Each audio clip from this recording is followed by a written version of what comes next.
in Paris. We shot in Paris for a month, which was amazing, except that it was supposed to be winter time. Fortunately, Paris doesn't usually have snow, right? It's supposed to be winter time, and I have to wear like boots and a long wool coat and all of these heavy clothes. And for the first time in many years, it was 100+ degrees Fahrenheit in Paris in July, which is, I don't even know what, 40 plus in Celsius. It was so hot. Welcome to Launch It, the Podcast Maestro, your gateway to becoming a thought leader in your field. Dive into the world of elite podcasting and master the art of influence and inspiration.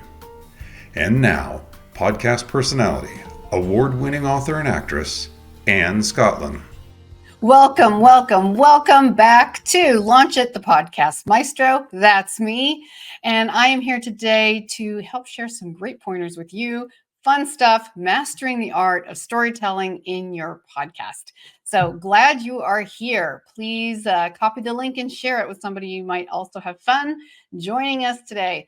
So if you're new to the show, this is where I help seasoned professionals in their field become thought leaders. And the reason we do that, the tool that we use to create that opportunity is the art of world-class podcasting. My Hollywood experience, my production knowledge, my on-camera training, my podcasting have made me a global influencer. So now you get the benefit of all my training and experience and my pitfalls, as in typos, as in no show is perfect, but it can still be world-class. So, but a lot of the things that I've learned along the way, the hard way, I can help you know what to do and what not to do. Thank goodness, right? So the big question is, so why be a thought leader? And I think it's because you create a platform not only for yourself, as in it, you're sharing your knowledge. Sharing knowledge is so important to us as humans. You're able to create the transformation. You're able to make a societal contribution. So it is about you and your brand and your message, but it's also about making a difference in the world. And you know me as a social entrepreneur, that is one of the most important things to me. So in other words, I like to make the joke, it is all about you, and it's not all about you. You get to have your cake and eat it too, right? So let's just jump in. So the art of storytelling is something that is important in all aspects of life, but especially speaking and podcasting. So picture this. You're sitting in your seat, you have at the movie theater, you have a bucket of popcorn, the lights are dimming, and you see that iconic scrolling yellow text come up on the screen a long time ago in a galaxy far, far away, you know. I mean, it's pretty simple, really. What is Star Wars about? It's a galactic struggle between good and evil and rebels and empires, right? But from such a simple premise, we really get an epic saga, and it's wowed many generations now. So why is that? What is that about Star Wars and other classic blockbusters that create such a cultural influence? Well, it isn't just about spectacle and action, although some people might watch it just for that. But for people who are moved by stories, it's really about the characters in the stories. It's about what? Arrogance and heroism and, you know, like, I guess redemption, even the things that really resonate with us as human beings. And so what does this have to do with podcasting? What does Star Wars have to do with podcasting? Well, your podcast has the potential to be sort of the Star Wars of your niche, right? It's a tool where you go to forge a really deep connection with your audience. It's emotional. It's memorable. It's about what lingers with your audience long after the closing credits. I don't know about you, but do you ever just drive home from the theater and the whole time the movie's on your mind, you're talking about all the characters if you have someone else in the car with you, and then do you ever dream about them that night? Oh my goodness. My favorite dreams are the dreams after a great drama or suspense movie. I have the most amazing dreams that should be movies. They're usually not terrifying or anything, just like such amazing, crazy adventures.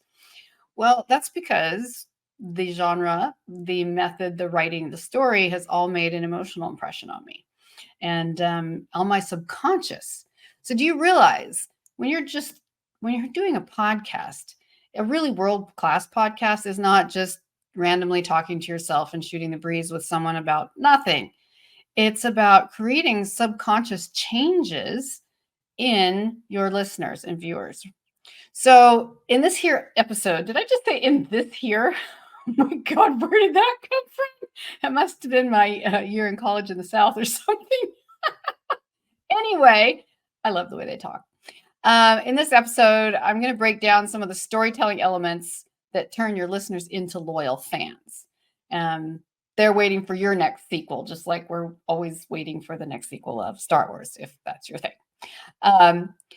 So this is one of the ways you create a world-class podcast. This is one of the ways you become a thought leader in your field. So you ready to jump in at, dare I say it, light speed? Oh, no, that sucked. Okay. So storytelling in podcasting is really crucial because it has the power, as in anywhere else, to get and hold your audience attention. You got to make them feel included. It's not like a message at them. That's not what a movie is doing. A movie is pulling you in. And there's been, 100 years of effects and techniques that have trained the whole industry in Hollywood how to pull you in and make you feel like you're part of the movie, right? So you have to make your audience feel included. And then you got to make it memorable. We already talked about that, right? You have to make it memorable. You really want to transport them into your podcast and make them part of it. Because isn't that what you're feeling in the theater? Like you're the pilot in the plane, you're the guy jumping off the cliff, you're the one falling in love and you feel that romantic feeling. So how do you make your audience a part of it? And storytelling, of course, one of the oldest gifts and arts there has ever been, is one of the best tools to do that. So on your podcast, you want to really create that emotional connection. If you don't remember anything else from today's episode, remember these two words, emotional connection. You want to create an emotional connection between your audience and your content. And if you were one of my students in a university class, that would be on your quiz. What do you need to create between your audience and your content? And the answer is blank, an emotional connection. And great storytelling turns your listeners, your viewers into fans. I mean, I prefer the art of video podcasting, but you can be audio, video. Now it's really great to be both.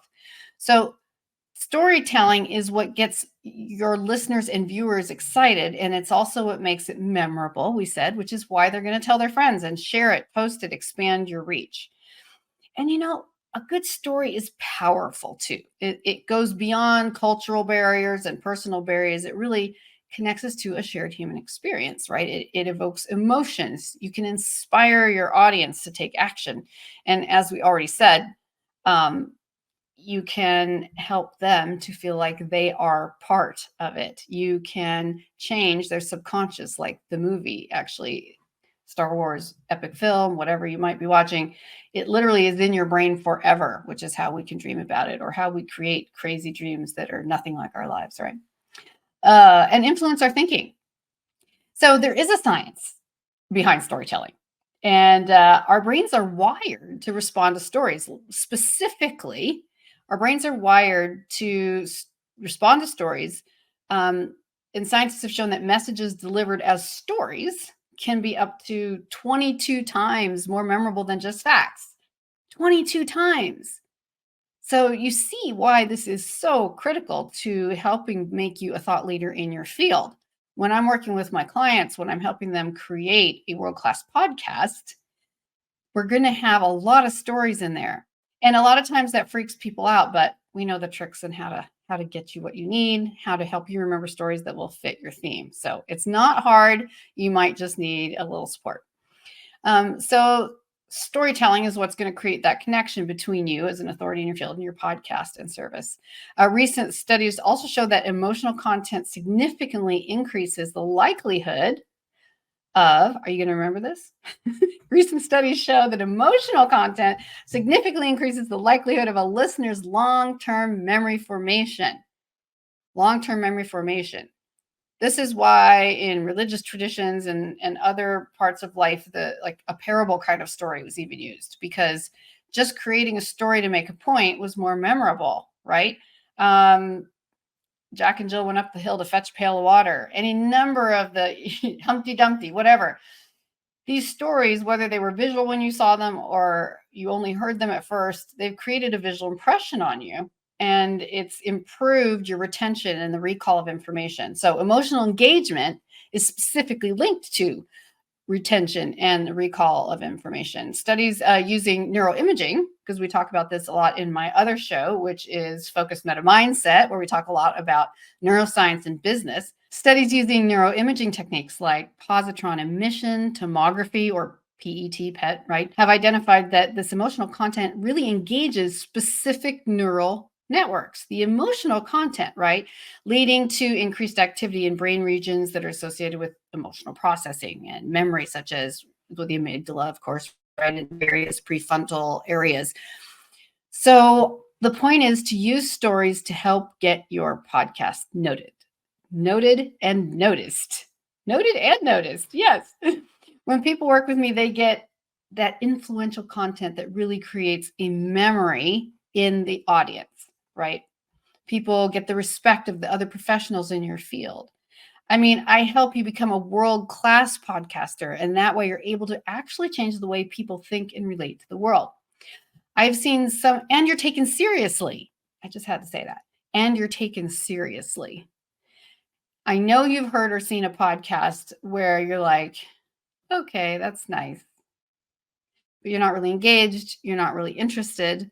You don't feel like you're being given specific content or how-tos to help you improve yourself, your life, or your business. So if you want to be taken seriously, you want to change the way people think, and you want to be presented in a world-class format. You can't be an authority in your field and do a half-assed job. I'm sorry, you just can't. Every once in a while, there's an exception to the rule, but in general, for most of us, you have to make the effort to be taken seriously. So let's jump back to stories for a second, because this is just fun. I love this episode anyway, just because it gets to be stories. So I thought I would share with you a few sort of the storytelling techniques, storytelling intentions of films that are made in Hollywood, of scripts. I mean, it's amazing, really, right? Like how a movie is made from a story, which is made from a script, and then it resonates inside a human being. Like that's pretty crazy, right? So how do you create this experience for your audience? And like I said, Hollywood and the other film industries in the world have made a huge study out of this for over 100 years. So I'll give you an example, a two-part example of story here. So one of the feature films that I was lead in was called Silent Cry, and it was about humanitarian crisis in the Middle East, and it drew comparisons between despotic human atrocities throughout the 20th century to make a point. So part of the movie, we actually had to make in an actual concentration camp to create a dramatic experience for the viewer to understand how terminal the human rights abuses were in this story. And it's not a movie you would watch for fun. I was playing a media person that was going out and interviewing survivors of a humanitarian atrocity. So as an investigative reporter, it was my job to go around and talk to people and find out what their real life experiences had been. And this was a docudrama, so everybody was an actor, but the content was important. I worked extra hard to land that role because it was a story that made my heart feel something. It made it resonate with me. The director of the film had lost both of his sons in this political humanitarian atrocity and his wife. And this was a very personal story for him. A lot of other people that were involved with the movie also had loved ones or friends or literally whole families that had been lost. So when you start to feel that real humanity of being incarcerated or tortured or put to death for living a free lifestyle, by having the freedom to make your own choices, by having a certain political view, you start to realize this is really serious stuff. So, 2 levels. We're making a story about this, but also, as in filming, a little dark, I'm sorry, but in the concentration camp, right? Because it's real and it made people feel something and empathize in a very specific way. So this was a story using another story as a comparison to create an emotional connection with the audience. And not only this, I was having my own experience whilst making the movie. Did I say whilst? Man, who am I today? While I've been reading too much medieval text, making the movie myself. So my own experience. This is like a story about a story about a story. So you see how those levels can start adding up and really create an impression. So for me, it was interesting. I hated filming in the concentration camp. It was so dark, and I guess we had permission, but it just felt I was not comfortable at all. I didn't feel right about it, even though, it was for a purpose. But it's hard when your own emotions about the own stories you've heard all your life resonate in a sense where you actually are feeling sick and your job is to act, but you feel like just running away. It's really interesting. But we had some great times too. We were in Paris. We shot in Paris for a month, which was amazing, except that it was supposed to be winter time. Fortunately, Paris doesn't usually have snow, right? It's supposed to be winter time, and I have to wear like boots and a long wool coat and all of these heavy clothes. And for the first time in many years, it was 100 plus degrees Fahrenheit in Paris in July, which is, I don't even know what, 40 plus in Celsius. It was so hot. And Paris is humid in the summer often. And so I remember standing at the bridge right in front of the Eiffel Tower where we were shooting. We shot under the Eiffel Tower, and then we were shooting at the bridge. And the director wanted me to walk up the steps, getting off of one of those famous boats, right? Or go down the steps anyway, or both. The river boats there on the Seine. And so up and down the steps, the whole camera crew's there, everybody's filming, and I'm starting to turn red, and there's huge rivers, no drops, rivers of sweat going down my back, like running down my back. I almost got heat stroke. So these are one of the things you never hear about with acting. Acting can be physically torturous, for one thing, but memorable. Another memorable part of that shoot there in Paris was in Père Lachaise Cemetery, which is, as you know, a very, very famous cemetery where many greats are buried. Chopin, Rossini, Oscar Wilde, and of course the most visited grave, which is Jim Morrison's grave. And so many, many, many more famous people are there, buried there. And again, I think we were filming near a memorial that fit the profile of the story or was somehow related. But somehow our permit hadn't come through to film in time.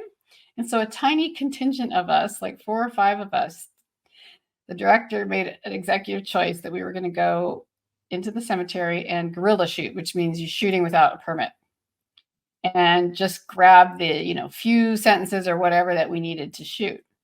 Well, we got out there, we started filming. I was not comfortable with that either.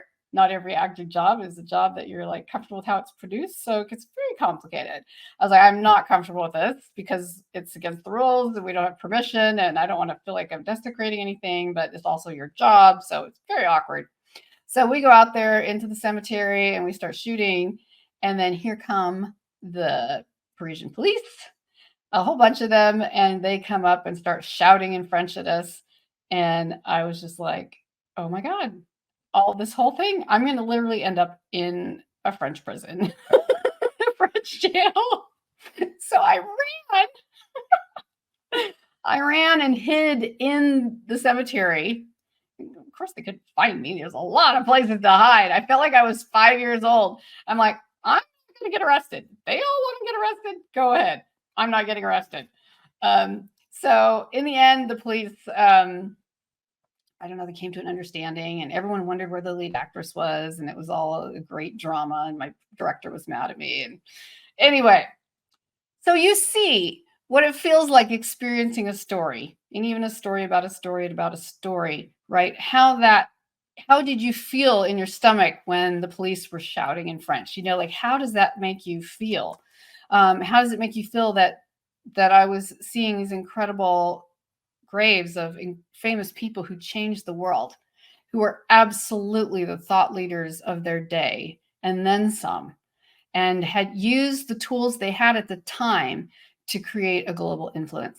So what we're doing here is helping you understand how I can give you the tools you need to create stories that give you a world-class podcast that makes it memorable and that allows you to become even greater authority in your field.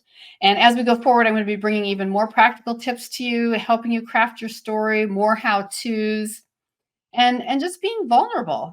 I've never shared that story publicly before about hiding in the cemetery because it's embarrassing, honestly, and humiliating. And I'm sure lots of people have comments they'd like to make about it. But importance of vulnerability in first-person storytelling is really critical because people really feel you and they're affected, whether you agree, whether you disagree. You felt something, you had an opinion, you were affected, and you're encouraging your listeners to really take that to heart, to feel that, to form even an opinion that's not yours. At least they had to think about it, right? It's just fascinating how much stories affect us physically and mentally. Well, again, we're going to do more in a coming episode on how-tos in your storytelling for your podcasts. In the meantime, please send me your questions about storytelling. My email address is streaming. I will answer your email. It's Anne Scottlin. Whoops, let me see. That's annescottlin.com is the website. The email is contact@annescottlin.com. Shoot me comments, questions, ideas for the show. I would love to help you make your podcast a world-class success and help you be a true thought leader in your field. That's my job, and that's what I'm here. So please check out the website, check out the show, annescottlin.com, and share this link with a friend that might enjoy it, even just for the stories. I'll see you here again next week. We're stream on Wednesdays. That's 9 a.m. Pacific, 12 p.m. Eastern, 5 GMT. And I can't wait to see you then. Cheers.